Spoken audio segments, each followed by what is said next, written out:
Assalamualaikum warahmatullahi wabarakatuh. Bismillah walhamdulillah wassalatu wassalamu ala rasulillah wa ba'd. Rabbi syrah lana sudurana wa yassir lana umurana wahlul 'uqdatam min alsinatina yafqahu aqwalana. Ya Rabbana zidna ilman nafi'a warzuqna fahman sabita. Allahumma ansurna 'alal ilmi ya Rahmanu ya Rahim. Allahumma iftah lana abwaab rahmatik. Allahumma iftah 'alaina futuhal 'arifin.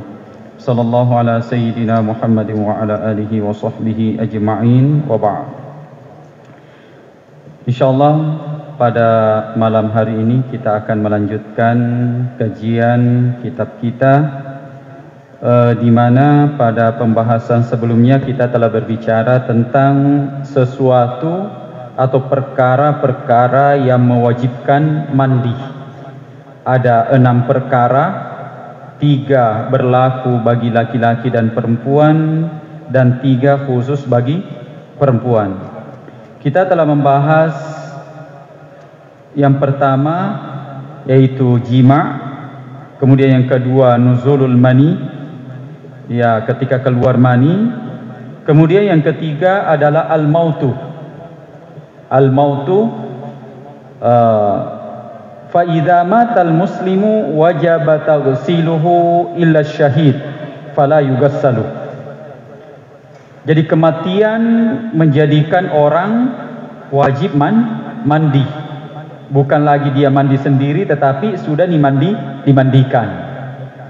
Makanya kalau masih sehat-sehat sering-sering mandi sebelum dimandikan oleh orang lain. Di sini apabila seorang muslim meninggal wajib taghsiluhu, wajib dimandikan kecuali orang yang mati syahid. Maksudnya di sini adalah orang yang mati syahid, yaitu adalah orang yang mati syahid dalam peperangan, masih berdarah-darah bajunya, ya itu langsung dimasukkan ke liang lahat bersama pakaiannya, di mana ketika dia syahid di jalan Allah Subhanahu wa taala. Kalau orang mati syahid misalkan mati pada hari Jumat, bukan itu yang dimaksud. Jadi orang yang mati pada hari Jumat dikatakan juga syahid. Nah itu.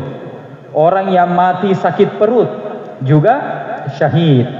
Orang yang mati tenggelam di sungai, tenggelam di laut, juga itu adalah orang yang mati syahid. Tetapi yang dimaksud di sini adalah mati syahid yang apa? Yang dalam peperangan, membela agama Allah atau mempertahankan negara, mempertahankan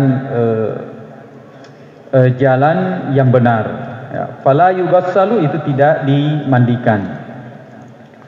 Sanian, yang kedua, ma yakhussul mar'ah, yang khusus bagi perempuan.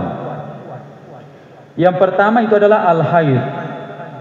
Yang mewajibkan mandi bagi perempuan itu adalah haid. Fa'tazilun nisaa fil mahid. Ini laki-laki diperintahkan oleh Allah Subhanahu wa taala supaya tidak mendekati istrinya, artinya tidak menggauli istrinya dalam keadaan haid. Karena itu perempuan ketika haid dalam keadaan kotor. Bukan seperti yang dilakukan oleh orang-orang sebelum Islam.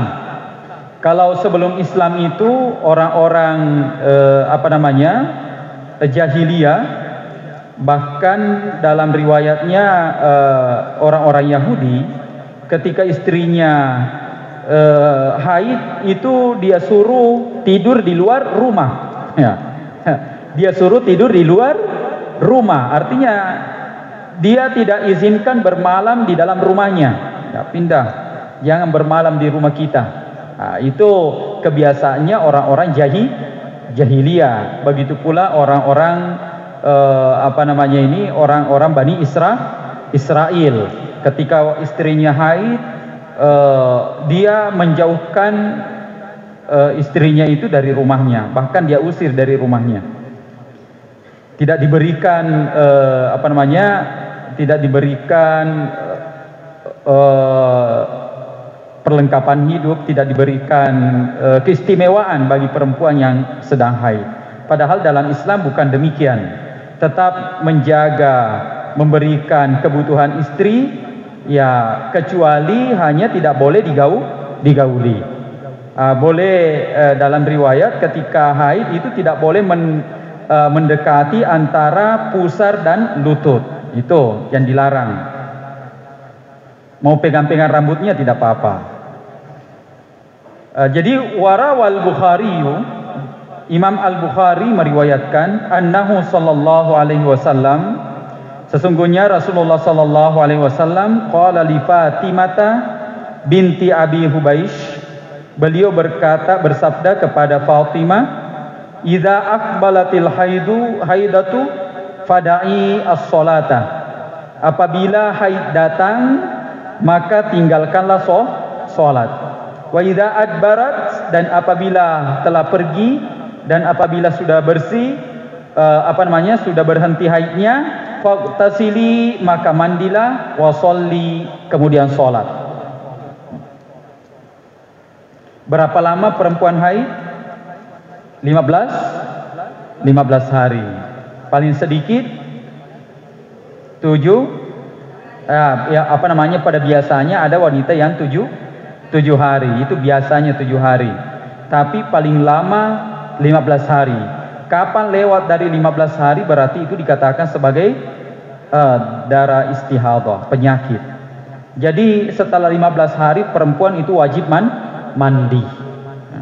Biasa juga perempuan, nanti ada yang kelima sekarang, an-nifasu. Yang mewajibkan mandi bagi perempuan adalah nifas. Wa huwa qiyasan 'alal haidhi, yaitu dikiaskan kepada darah haid. Li'anna daman nifasi damu haidin mutajamma. Karena darah nifas itu merupakan juga darah haid. Dikatakan di sini, dikatakan juga merupakan bagian dari darah haid. Perempuan itu sekurang-kurangnya nifas adalah berapa hari? Sekejap. Ya, sekejap.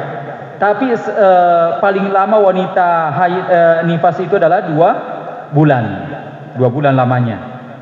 Tapi terkadang wanita itu ya sudah sudah 2 bulan dia nifas, kemudian mandi. Setelah mandi ternyata dia tidak haid-haid. Ada juga demikian. Maka dia tetap melakukan sholat. Selama tidak haid berarti dia sholat terus menerus. Ya, dia sholat terus menerus. Karena ada juga perempuan demikian. Awalnya lancar haidnya, setelah melahirkan nifas selama 2 bulan. Setelah 2 bulan masih kalau sudah 2 bulan 60 hari ini ya, maksudnya 60 hari dan masih ada darah keluar, berarti dia sudah wajib mandi. Kemungkinan itu hanyalah darah istihadah. Nah, adapun ketika sudah tidak ada darah keluar tetapi tidak pernah haid-haid, ada juga perempuan seperti itu. Sudah nifas, ternyata setelah nifas sudah tidak pernah haid lagi. Berarti dia tetap wajib melakukan sholat secara terus menerus. Jangan mengatakan, biasanya saya haid setelah berapa hari, maka ketika waktu itu saya tidak sholat lagi. Tidak. Ya, selama dia tidak mengeluarkan darah berarti sudah tidak dia wajib selama dia tidak haid berarti dia wajib sholat. Kemudian yang keenam, al-wiladatu. Al-wilada. Apa yang dimaksud dengan al-wilada? Wa hiya khurujul mauludi adamiyan kana au mudghatan au alaqatan. Keluarnya anak dalam bentuk manusia atau berupa mudghah, segumpal daging. Ya, belum ada kan orang yang menggugurkan kandungannya, belum jadi manusia, baru berupa daging dia gugurkan kandungannya, itu juga termasuk. Atau alaqah, belum jadi, mungkin baru 1 bulan adunya hanya berupa darah, itu juga wajib mandi. Nah, ini. Jadi khurujul mauludi, keluarnya anak adamian sudah sempurna bentuknya manusia, ya, au mudghah, atau hanya segumpal daging, artinya belum jadi manusia sempurna. Biasa orang menggugurkan kandungannya, itu wajib mandi dalam mazhab Syafi'i. Kemudian au alaqah, atau belum menjadi daging, hanya berupa segumpal darah. Nah, berarti dia juga wajib mandi. Yang penting dia sudah ketahui dirinya bahwa hamil. Itu. Au kharaja bila balalin min ghairil makanil mu'tadi, atau anaknya keluar tanpa ada darah. Anaknya itu keluar min ghairil makanil mu'tadi, keluar jendela. Maksudnya anaknya keluar bukan pada tempat keluar pada biasanya. Artinya kalau di sesar, ini wiladatun kaisariyah. Apa itu? Anak sesar. Ketika anak sesar keluar dari mana itu? Dari perut. Tetap dikatakan sebagai anak yang dilahirkan, ya. Walaupun bukan lewat pada jalur yang sebenarnya, seperti misalkan lahir dalam posisi dia disesar, dia tetap wajib mandi. Kenapa wajib mandi? Nah, perlu dipahami kenapa al-wiladah ini wajib mandi. Disebabkan karena melahirkan. Kenapa dia wajib mandi? Faidatun, al-waladu maniyun munaqadun. Anak sebenarnya itu adalah berasal dari mani. Ya, anak itu adalah berasal dari mani. Orang ketika keluar maninya wajib mandi atau tidak? Wajib. Sehingga ketika keluar anaknya, karena anak ini merupakan proses dari mani, maka perempuan juga wajib mandi. Itu. Au makhluqum mimma'ir rajuli wa ma'il mar'ati, diciptakan dari air mani laki-laki dan perempuan. Fa ka'annama qad anzalat kama annal walada la yakhlu min rutubatin wa in khafiyat.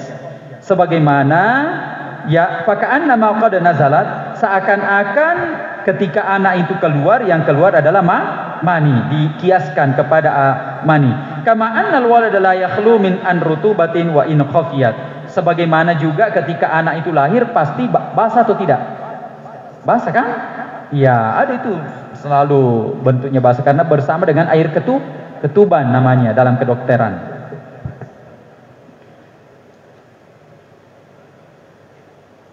Jadi apa alasannya kenapa ketika perempuan melahirkan wajib mandi? Karena anak yang keluar seperti hukumnya mani.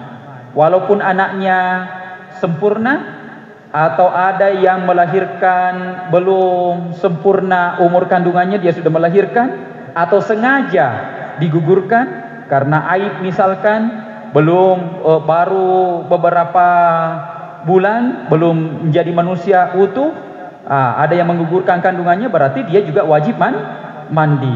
Atau dia sudah tahu dirinya hamil, dia gugurkan kandungannya juga, belum berupa daging, hanya darah, itu juga wajib mandi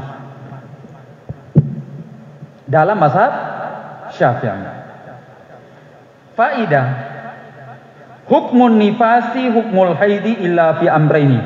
Hukumnya nifas seperti hukumnya haid kecuali dalam 2 perkara. Annal haida yahsulu bihil bulugh bi khilafin nifasi. Kalau haid itu terjadi ketika balik, berbeda dengan nifas. Kemudian yang kedua, al haidu yata'allaqu bihi iddatul mar'atil mutallaqah. Haid berhubungan dengan iddahnya perempuan yang ditalak. Amman nufasa fa'iddatuha intahat bil wiladati. Adapun orang-orang nifas, maka iddahnya berakhir ketika melahirkan. Baik. Jadi ini yang mewajibkan mandi ada 6. Apa itu? Yang di depan ini. Yang mewajibkan mandi ada 6. Yang pertama apa? Iya, hubungan suami istri atau jima. Kemudian yang kedua, keluarnya mani karena balik, misalkan mimpi atau sengaja dan sebagainya. Kemudian yang ketiga, mautu, ketika meninggal. Kematian mewajibkan orang mandi. Khusus bagi perempuan apa? Ada 3. Haid, nifas dengan wilada. Haid, nifas dengan wilada. Laki-laki tidak ada wiladanya. Karena laki-laki tidak melahirkan. Baik, kita pindah kepada faraidul ghusli. Fardu-fardu mandi. Ada di dalam bukunya itu? Ada, sudah dapat. Wa faraidul ghusli salah satu asya'ah. Fardunya mandi ada 3 perkara. Yang pertama adalah an-niyatu. Wajib kita berniat. Apalagi niatnya mandi? Nawaitul ghusla. Jadi tergantung. Nawaitul ghusla li raf'il hadatsil akbari minal janabati, atau kalau perempuan minal haidi, atau minan nifasi, minal wiladati. Tetapi secara umum kalau kita mandi nawaitu al-ghusla li raf'il hadatsil akbari fardhon lillahi ta'ala. Secara umum. Kemudian yang kedua, wa izalatun najasati in kanat ala badanihi. Menghilangkan najis apabila ada najis yang melekat pada badannya.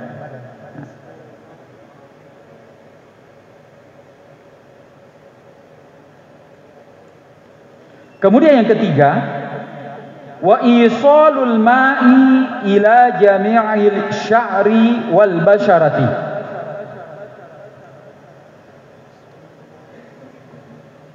Ya, air sampai mengena semua rambut dan kulit.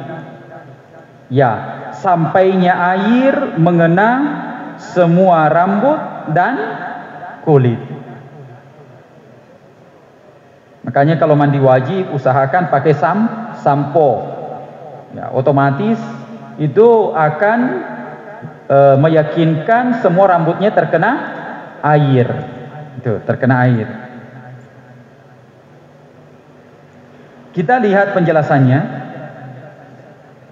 An-niyatu, niat, ay qasdu raf'il hadatsil akbari, bermaksud mengangkat hadas besar. Fa ini jatama ala syahsi gaslani ka gasli taharati minal haidi wa gasli taharati minal jima'i kafa guslun wahidun anhuma. Di sini apabila tergabung dalam seseorang dua mandi wajib. Dua mandi wajib. Mandi apa itu? Mandi bersih dari haid dan mandi bersih dari jima, maka hanya wajib satu kali mandi. Kenapa bisa terjadi ini? Ada terkadang laki-laki istrinya belum mandi wajib, tapi sudah berhenti darahnya, suaminya tidak tahan. Akhirnya dia menggauli istrinya. Akhirnya artinya dia wajib mandi haid, dia juga wajib mandi jima. Maka cukup satu mandi saja. Apa itu? Liraf'il hadasil akbari minal apa? Minal janabati lillahi ta'ala. Nah, itu. Atau secara umum saja, yaitu adalah berniat mengangkat hadas besar. Itu. Jadi memang ulama berbeda pendapat, walaupun ulama kebanyakannya lebih melarang suami istri melakukan suami menggauli istrinya sebelum dia mandi wajib. Nah, misalkan tengah malam berhenti haidnya, itu ternyata ini suaminya subuh-subuh mendekati istrinya, itu akhirnya terjadilah seperti itu. Jadi dua yang mewajibkan mandi. Ya, tapi sebaiknya apa? Mandi dulu baru itu, supaya lebih bersih lagi. Mas'alatun, suatu permasalahan yang biasa terjadi. Iza jatama'a guslul fardi wa guslus sunnati fala budda minan niyati fa innawa gusla al-jum'ati atau al-jumu'ati waraf al-hadatsil akbari hasala manawa. Apabila berkumpul dua mandi fardu dan mandi sunnah. Apa itu? Mandi fardu dengan mandi sunnah. Apa contohnya sunnah? Sunnah Jumat atau sunnah salat dua Idul Fitri dengan Idul Adha. Nah, ini. Wa inna wa gusla sunnati faqat lam yahsul lahu guslul fardi. Apabila dia hanya berniat mandi sunnah, maka mandi wajibnya tidak tercover, tidak termasuk di dalamnya. Ini ya. Jadi ketika hari Jumat ada suami istri yang menggauli istrinya, ketika mandi dia hanya mandi sunnah Jumat, maka mandi junubnya itu tidak masuk di dalam mandi tersebut. Berarti dia belum bisa sholat karena belum bersih. Itu. Berarti mana yang didahulukan?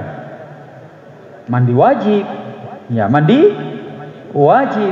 Karena kalau sunnah itu tidak masalah, hanya mendapatkan pahala bagi orang yang melakukannya. Tetapi mandi wajib, Anda berdosa, ya, berdosa melakukan sholat sebelum bersih itu. Nah, makanya wajib mandi. Wa takunu niyatu qabla al-bid'i fi ghuslil a'dha'i. Niat dilakukan sebelum mencuci anggota badan. Ya, disunahkan mencuci dulu itu apa? Mencuci tangan, membersihkan tangan. Setelah itu berwudu. Disunahkan berwudu. Setelah berwudu baru mandi, berniat mandi. Ya, sebelum siram berniat. Yang kedua, fardunya mandi. Izalatun najasati in kanat ala badanihi. Menghilangkan najis apabila ada najis yang melekat pada badan. Al-mu'tamadu fil mazhabi, yang dipegang dalam mazhab, anna izalatan najasati sunnatun. Menghilangkan najis yang ada pada badan itu sunnah. Walaisat fardhan min furudil ghusli. Bukan salah satu fardu mandi. Kama sahhahahu an-Nawawi, sebagaimana yang disahihkan oleh Imam Nawawi. Wa yakfi fi izalatiha ghaslatu raf'il hadathi, ay tuzalu ma'al ghusli wa izalatuha qabla al-ghusli sunnatun. Maksudnya begini, menurut Imam Nawawi, ya, menghilangkan najis di badan itu hanyalah sunnah. Cukup najis itu hilang ketika bersamaan kita mandi. Itu menurut pendapatnya Imam An-Nawawi. dan merupakan bagian dari pendapat Syafi'iyah. Gitu. Jadi sebagian ulama Syafi'i berpendapat bahwa menghilangkan najis sebelum mandi itu adalah fardu. Tapi sebagiannya yang lain, dalam mazhab Syafi'i yang diperpegangi yaitu adalah menghilangkan najis dari badan sebelum mandi itu hukumnya sunnah. Artinya ketika mandi lalu najisnya juga hilang, maka itu sudah cukup. Bukan fardu menghilangkan najis sebelum mandi, tetapi sunnah dalam suatu pendapat. Yang ketiga, isalul ma'i ila jami'i sya'ri wal basharati. Ya, membasahi semua rambut dan kulit dengan air, atau sampainya air ke semua rambut dan kulit. An Aisyah radhiyallahu anha anna Nabiy sallallahu alaihi wasallam kana idza tasala minal janabati bada'a faghasala yadayhi. Nah, ini caranya Rasulullah SAW ketika mandi junub. Dia memulai idza tasala, apabila Nabi sallallahu alaihi wasallam mandi minal janabati dari junub, bada'a faghasala yadayhi. Dia memulai dengan mencuci kedua tangannya. Itu. Kemudian summa yatawadda, kemudian dia berwudu. Kama yatawadda'u lis-sholati, sebagaimana dia berwudu ketika salat, untuk salat. Summa yadkhulu asabi'ahu fil ma'i, kemudian dia memasukkan jari jemarinya, tangannya ke dalam air. Fayukhallilu biha usula sya'rihi, kemudian dia sela-sela akar rambutnya dia masukkan begini. Ya, dia masukkan air di tangannya di air, kemudian dia sela-sela rambutnya. Summa yasubbu ala ra'sihi salasa ghurafin biyadihi, kemudian dia siram 3 siraman di atas kepalanya, tiga kali siraman. Summa yafidul ma'ala jildihi kullihi, kemudian dia menyiram air semua kulitnya, badannya dengan air. Rawahul Bukhari wa Muslim, diriwayatkan oleh Imam Bukhari dan Muslim. Ini salah satu contoh mandi Rasulullah sallallahu alaihi wasallam. Dalam penjelasan riwayat hadis-hadis yang lain ada beberapa contoh yang disampaikan oleh istri-istri Rasulullah sallallahu alaihi wasallam. Salah satunya dari Aisyah, bagaimana pertama Nabi ketika mau mandi cuci tangan. Kemudian setelah cuci tangan dia berwudu. Setelah berwudu dia masukkan tangannya di air, kemudian dia sela-sela rambutnya. Nah, setelah itu baru dia siram kepalanya tiga kali. Kemudian setelah itu dia siram seluruh badannya dengan air, sambil yakin bahwa seluruh kulitnya sudah terkena air. Itu.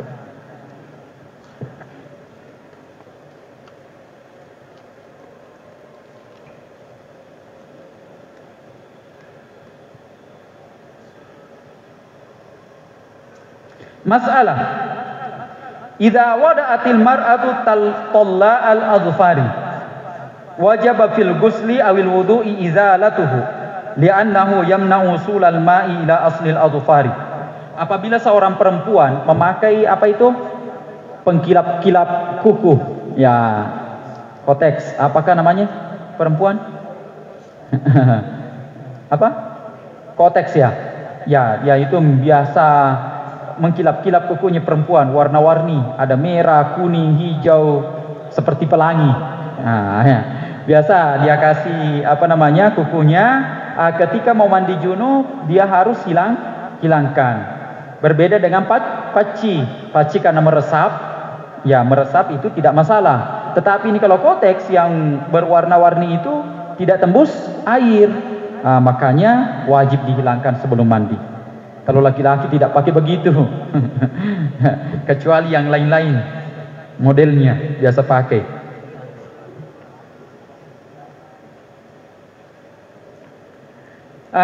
Idza kanat dhafairu sya'ril mar'ati taj'alul ma'a yatakhallaluha wa tasilu ila asli sya'ri wa manabitihi wa jildi ar-ra'si fa faddal adh-dhafaira sunnah wa immana'at usulal ma'i wajaba fadduha. Ini apabila cat rambut perempuan, taj'alul ma'a yatakhallaluha wa tasilu ila asli sya'ri, dapat menjadikan air sampai ke rambutnya, sampai ke akar-akarnya, sampai ke kulit kepala, maka melepaskannya itu sunnah, menghilangkannya itu adalah sunnah. Wa immana'at usulal ma'i, dan apabila mencegah sampainya air, maka wajib dihilangkan. Itu. Jadi ketika perempuan biasa pakai kepalanya, rambut-rambutnya itu banyak model-modelnya, biasa dicat, ya karena tidak mau tua pakai cat hitam, biasa ya, atau dikasih semer warna kuning, yang sekarang ini paling banyak warna kuning. Tapi ada yang pakai paci biasa ya, ada yang biasa semer-semer rambutnya di sini. Ya, kalau di pondok putri di atas itu ada, tapi disuruh potong kalau ada yang cat rambutnya warna-warni. Kemarin ada yang dihukum, disuruh potong, dikasih kesempatan 1 bulan potong rambutnya, tidak dipotong. Akhirnya dipotong oleh pembinanya. Protes orang tuanya. Ini sampai ke polisi. Ya, tega juga sampai ke polisi masalahnya. Karena sudah diberikan peringatan untuk potong rambutnya, tetapi masih tidak dipotong. Itu sebenarnya kesalahan sendiri. Kecuali kalau tidak ada imbauan pertama, kemudian dia langsung saja dipotong, itu juga merupakan melanggar sebenarnya bagi pelanggaran yang dilakukan oleh pembina. Tetapi ini sudah diberikan kesempatan 1 bulan untuk potong rambut, tapi tidak diindahkan, akhirnya dipotong oleh pembinanya. Ya, inilah tadi, ketika sesuatu yang melekat pada rambut itu menghalangi sampainya air ke akar-akar rambut, atau menghalangi air sampai menyebar ke rambut, sampai ke kulit kepala, ini diharuskan untuk menghilangkan penghalang tersebut, bagaimanapun caranya.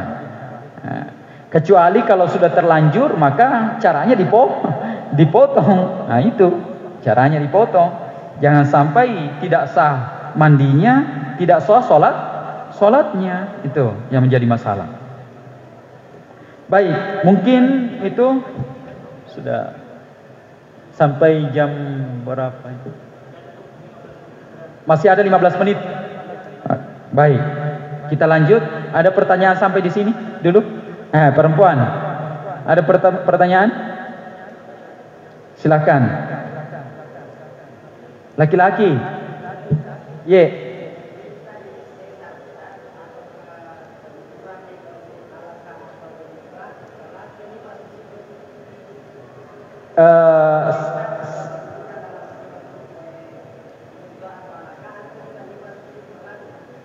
Iya, berlaku nifas.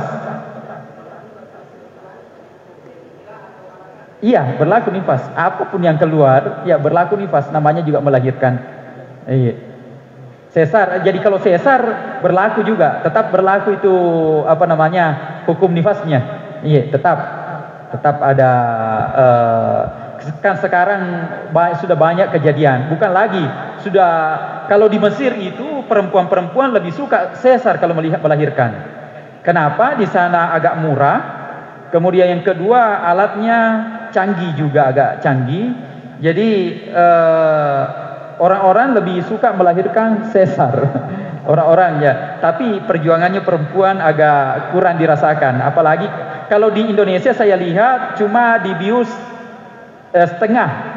Artinya dia bisa melihat anaknya keluar, dia melihat ketika dikerja oleh dokter, walaupun tidak lihat secara sempurna. Tapi kalau di Mesir memang itu namanya bius total, tidak ada yang dirasa sama sekali.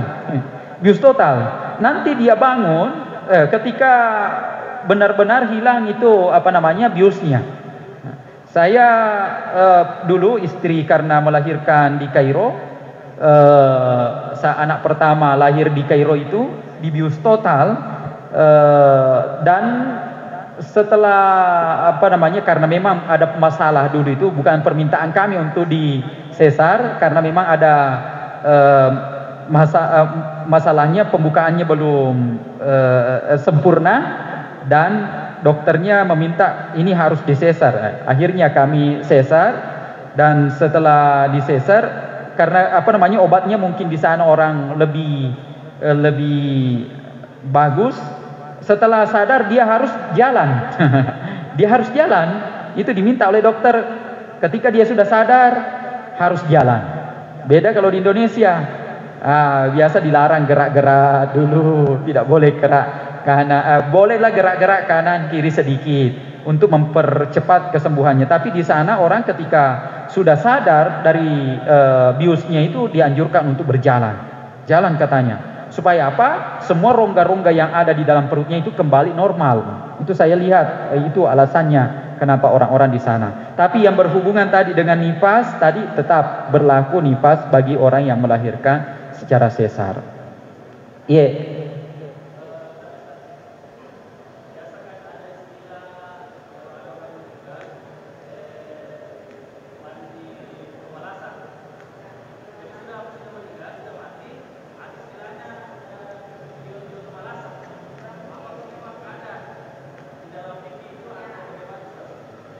Yang dijelaskan di sini hanyalah mandi wajib saja itu. Cuma biasanya orang yang menjadi kebiasaan kita adalah memandikan mayat itu sebelum dimandikan wajib. Ada kan mandinya dulu dimandikan oleh semua keluarganya. Ya biasa itu digosok-gosok dan sebagainya, dibersihkan betul. Setelah itu baru dipanggil Pak Imam untuk memandikan secara wajib. Itu. Biasa, tapi kalau mandi tomalasanya saya belum pernah dapatkan, tapi mungkin belum, jangan sampai belum dibaca, bisalah kalaupun dilakukan tidak masalah sebenarnya ya. Kalaupun dilakukan tidak masalah selama niatnya untuk membersihkan,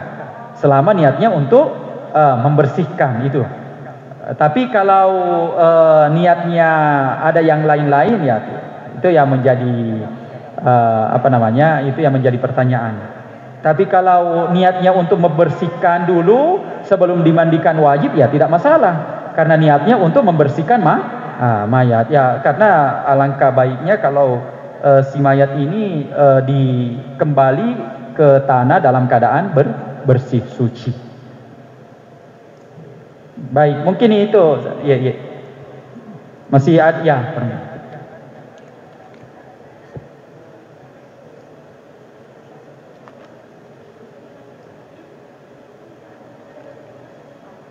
Tayamum.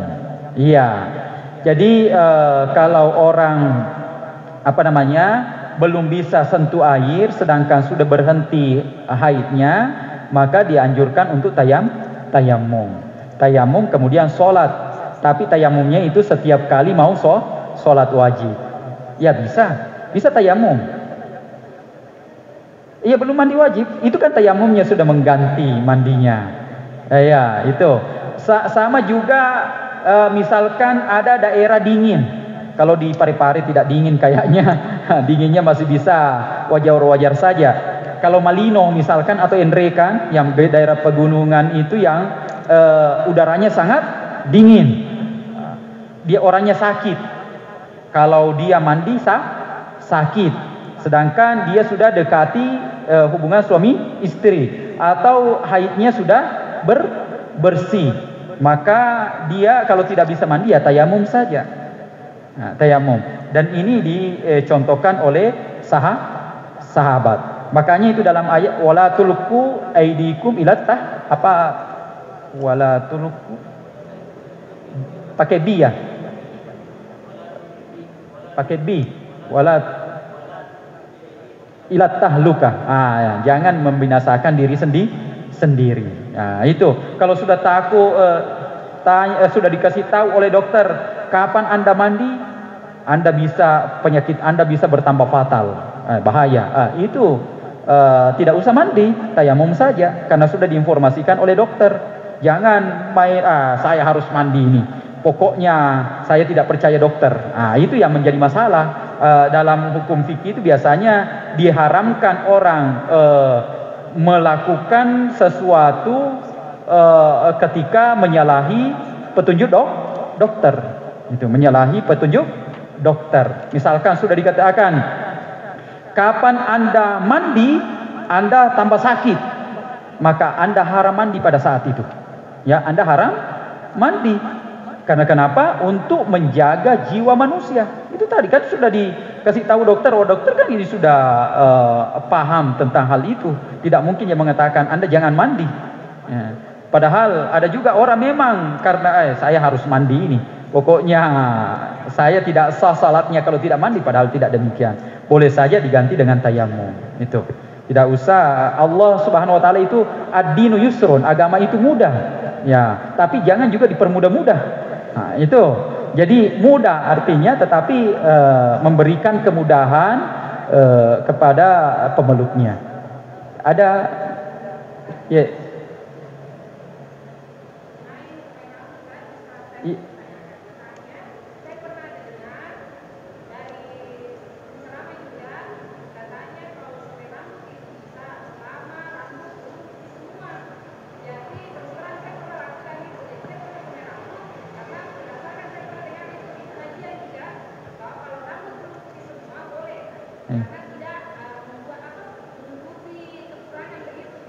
Ya. Baik. Baik. Yang menjadi pembahasan, terima kasih banyak pertanyaannya Bu. Jadi yang menjadi pembahasan kita pada malam hari ini hanyalah ketika semer atau sesuatu cat rambut itu yang menghalangi sampainya air ketika kita mandi junub. Jangan sampai catnya itu atau semirnya itu menghalangi rambut ketika kita mandi junub atau mandi dari bebas haid. Ini yang menjadi masalah sebenarnya. Kalau memakai semer rambut itu masih ikhtilaf. Orang ketika sakit misalkan masih muda, kemudian rambutnya putih, ya masih misalkan ada di sini umur 20 tahun, misalkan saya ini ya. Saya misalkan umurnya masih 36. Misalkan ya 36. Putih saya, rambut saya sudah putih semua ini, sudah mulai. Kemudian saya semer hitam, itu tidak masalah. Karena kenapa? Karena mungkin rambut saya putih itu karena penyakit. Ya, kapan rambut itu disemer karena penyakit itu tidak masalah, karena bukan bentuk penipuan. Ya, berbeda kalau orang sudah tua, ya memang orangnya sudah tua. Ya mau tampil muda lagi, ini masalahnya ya. Kalau sudah tua baru mau tampil muda, ini yang menjadi masalah karena hadis itu unsurnya sebenarnya adalah unsur penipuan. Nah, itu unsur ya. Jadi unsur sebenarnya ini ya unsur penipuan. Dan merubah termasuk juga merubah yang sudah ditetapkan oleh Allah Subhanahu wa taala. Itu sebenarnya yang menjadi alasan kenapa beberapa ulama melarang hal tersebut. Tapi kalau masih satu-satu, walaupun ada yang membolehkan, ya tidak masalah. Tapi ketika kita membiarkan rambut itu putih, ada juga manfaatnya. Ada juga manfaatnya karena itu menjadi cahaya nanti. Ada manfaatnya. Tidak masalah sebenarnya. Ya, silahkan. Itu ya saya kira sudah pernah dijelaskan. Tato, misalkan pernah nakal ya, nakal waktu muda, umur 20 tahun, 25 tahun nakal-nakalnya. Ya, umur 30 tahun dia sudah sadar, sedangkan tatonya masih ada. Ini kan tato bermacam-macam. Ada tato memang yang menghalangi sampainya air di kulit. Bagaimana hukumnya orang yang sudah bertato seperti itu? Ketika tatonya bisa dihilangkan, ya dihilangkan. Tetapi kapan tatonya nanti hilang? Ketika dibakar api atau disilet, dikeri piro tatonya sampai berdarah-darah, itu tidak diperbolehkan. Karena kenapa? Termasuk melukai diri sendiri. Tidak masalah. Yang penting sudah taubat dan sudah ingin kembali pada sudah memahami tentang hal tersebut.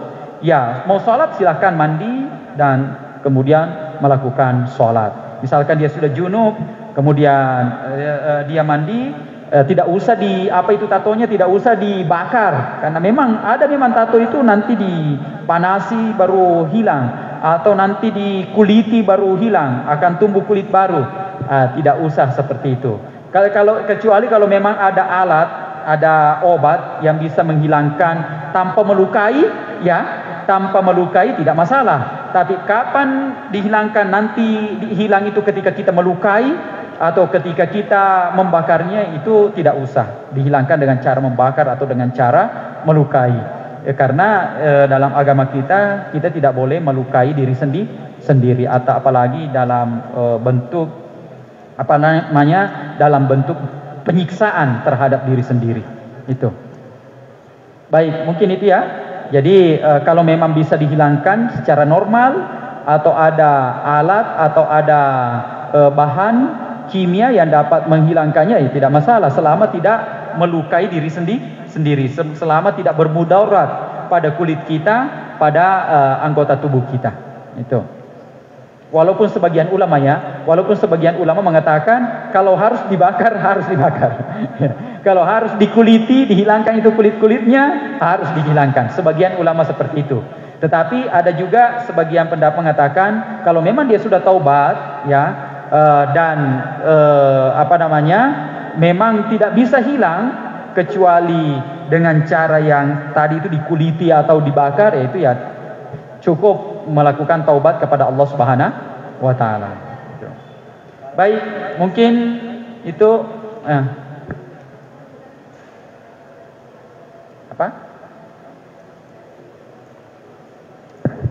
dilarang?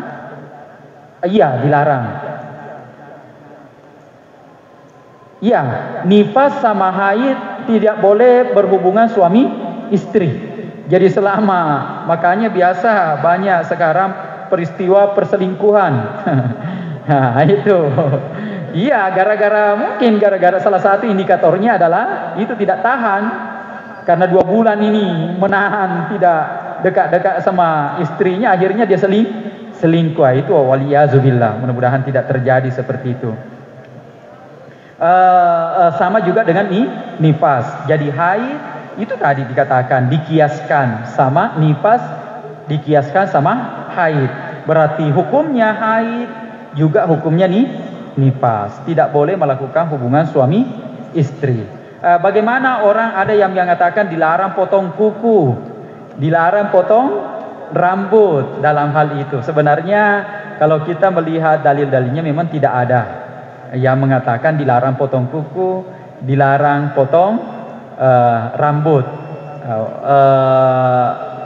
dan tetapi akan dianjurkan kalau kita mau mandi itu dibersihkan semua badan dulu. Nah, baik, mungkin itu saja karena waktu sudah sampai. Kita akan lanjutkan pada pembahasan sunnah-sunnah mandi pada pembahasan yang akan datang. Subhanakallah wa bihamdika nasyhadu an la ilaha illa anta nastaghfiruka wa natubu ilaik. Allahumma 'allimna ma yanfa'una ya rabbana zidna ilman nafi'a warzuqna fahman sabita. Allahumma ansurna 'alal ilmi ya rahmanu ya rahim. Allahumma iftah lana abwaab rahmatik. Allahumma iftah 'alaina futuhal 'arifin. Sallallahu ala sayyidina Muhammadin wa ala alihi wa sahbihi ajma'in. Walhamdulillahi rabbil alamin. Allahumma musta'an wa alaikum warahmatullahi wabarakatuh.